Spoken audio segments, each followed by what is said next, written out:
এই যে শুনছেন? কে আপনি? কি হয়েছে আপনার? এমন করছেন কেন?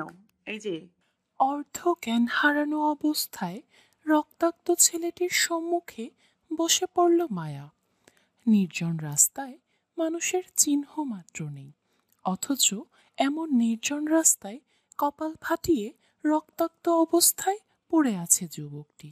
উদ্বিগ্নতায় মায়া অচেনা লোকটির সাহায্য করতে চাইল।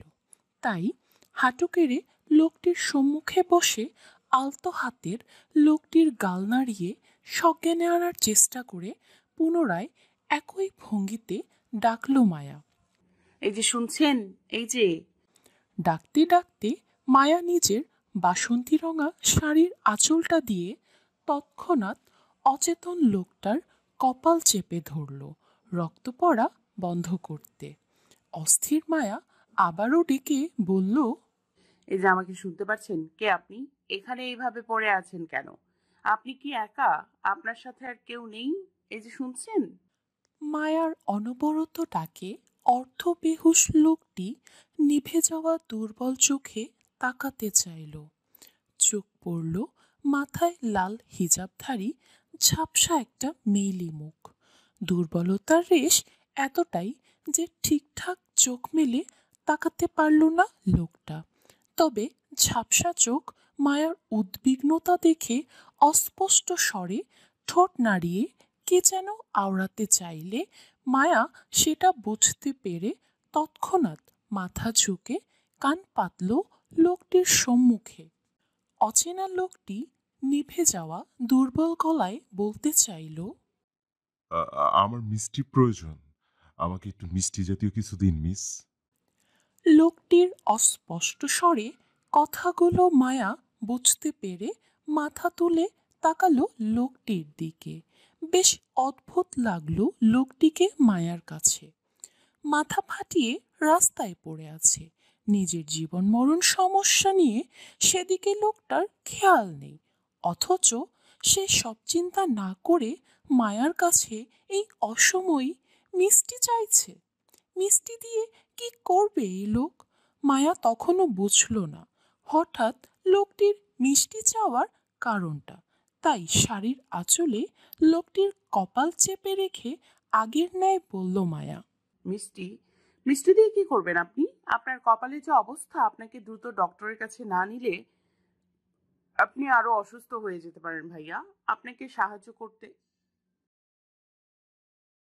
আমার প্রেশার ফল করেছে, মিস। সুগার প্রয়োজন। মিষ্টির ব্যবস্থা করুন, কুইক। মায়া চমকে উঠল লোকটির কথায়।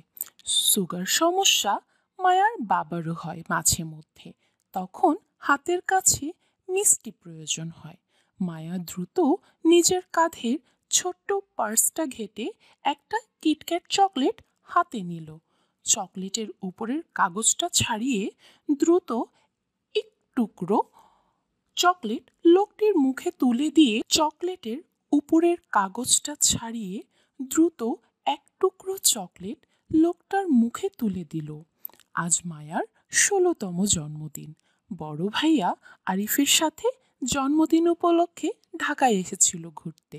বেশ ফুরফুরে সারাটা দিন কাটলো আনন্দ করে। সাথে অবশ্য চাচাতো বোন জুইও ছিল।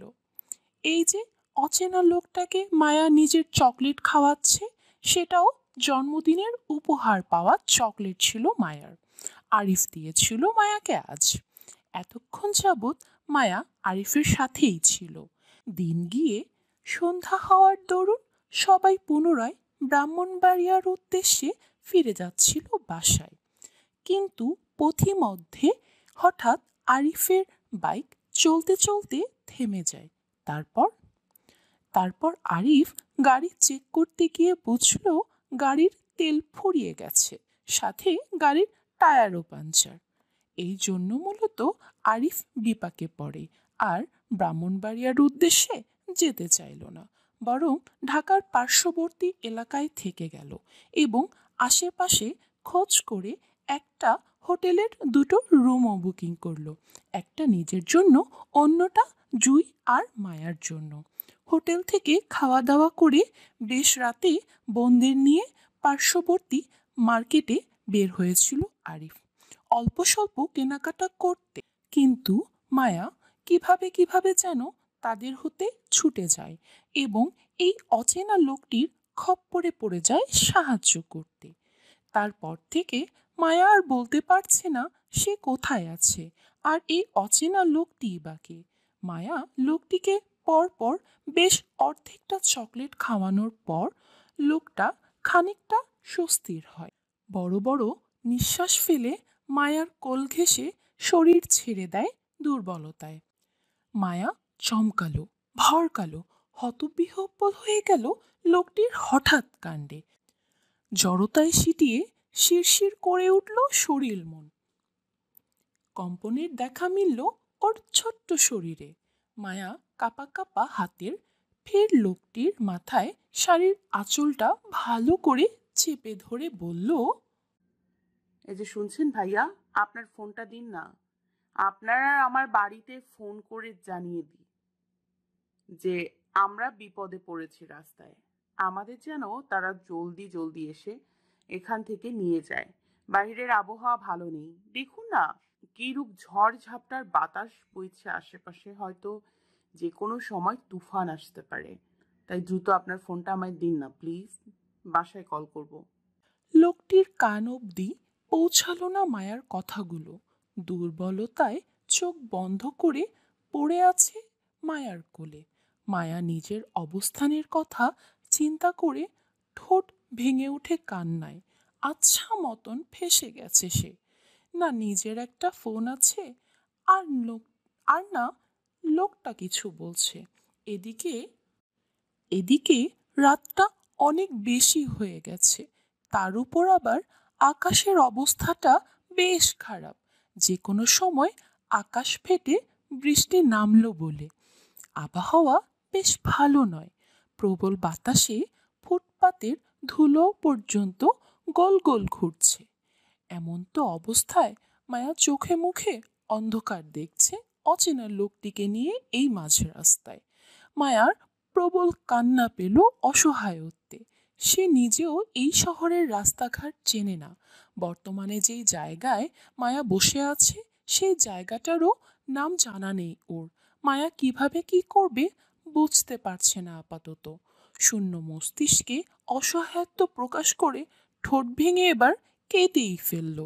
তারপরও অচেনা লোকটিকে একা ছেড়ে গেল না।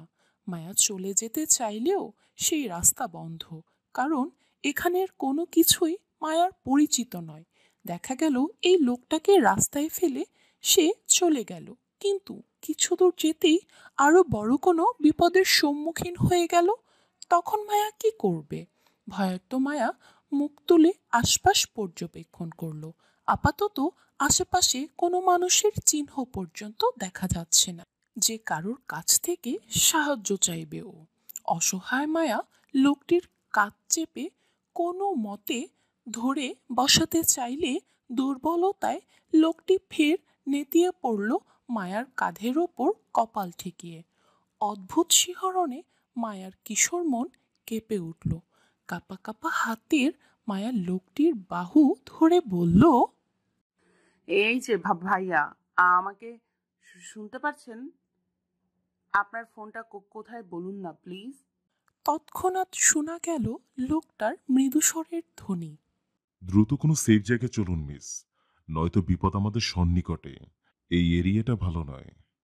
ভয়ে মায়া হাঁসফাঁস করল।